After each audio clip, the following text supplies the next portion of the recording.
ये आदमी वाकई में कमाल का जीनियस है। बस उसे एक स्टूडियो की जरूरत थी, लेकिन पैसे ज्यादा नहीं थे, तो उसने ऑनलाइन एक पुराना शिपिंग कंटेनर खरीद लिया और सोचा क्यों ना इसी को स्टूडियो में बदल दिया जाए। जैसे ही कंटेनर आया, उसने सबसे पहले उसमें से कुछ फोम बोर्ड निकाले, फिर उन्हें कंटेनर की अंदरूनी दीवारों पर लगाना शुरू किया। जहाँ जरूरत थी वहाँ बोर्ड को नाप कर काट लिया, फिर उन पर गोंद और फोम लगाकर चिपका दिया। इससे बोर्ड अच्छी तरह दीवार से चिपक गए। फिटिंग परफेक्ट और खर्च बहुत कम। जिनके पास ज्यादा पैसा नहीं होता उनके लिए ये तरीका तो एकदम बढ़िया है। अब बारी थी ऊपर की छत की। उसने पहले लंबे फोम बोर्ड से सारी दरारें भरी, फिर 2 बड़े बोर्ड ऊपर चिपकाकर लकड़ी की सपोर्ट लगाई ताकि छत एकदम बंद और मजबूत हो जाए। किनारों पर जहाँ छोटे गैप थे वहाँ उसने फोम गोंद डाली और पतले बोर्ड से उन्हें सील कर दिया। कंटेनर के लोहे के दरवाजे को भी उसने फोम बोर्ड से कवर किया। बड़े टुकड़ों से असमान जगहें भरी और छोटे टुकड़ों से बाकी गैप्स सील कर दिए। फिर अंदर की सफाई की और दरवाजे की फ्रेम बनाने के लिए लकड़ी नापी। उसने लकड़ी के टुकड़े काटे, स्क्रू से जोड़कर फ्रेम तैयार किया और स्लाइडिंग दरवाजा फिट करके टेस्ट किया कि वो आसानी से खुल बंद हो रहा है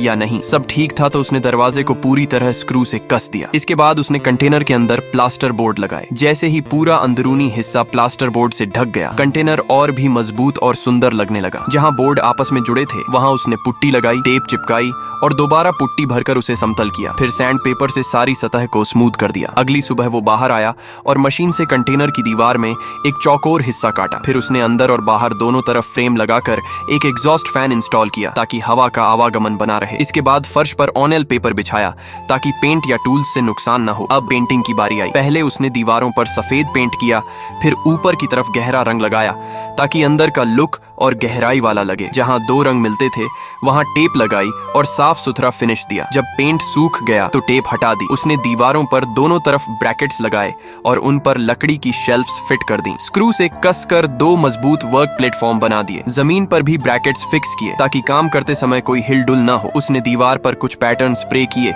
जिससे अंदर का माहौल और क्रिएटिव लगने लगा। बाहर जाकर उसने एक गोल छेद काटा, बिजली की वायर अंदर डाली और एक जंक्शन बॉक्स फिट किया। फिर ऊपर लाइट्स लगाई और पूरी वायरिंग चेक की। अब अंदर की रोशनी एकदम शानदार लग रही थी। आखिर में उसने एयर कंडीशनर भी लगा दिया। अब कंटेनर पूरी तरह एक प्रोफेशनल स्टूडियो बन चुका था, मजबूत, स्टाइलिश और आरामदायक।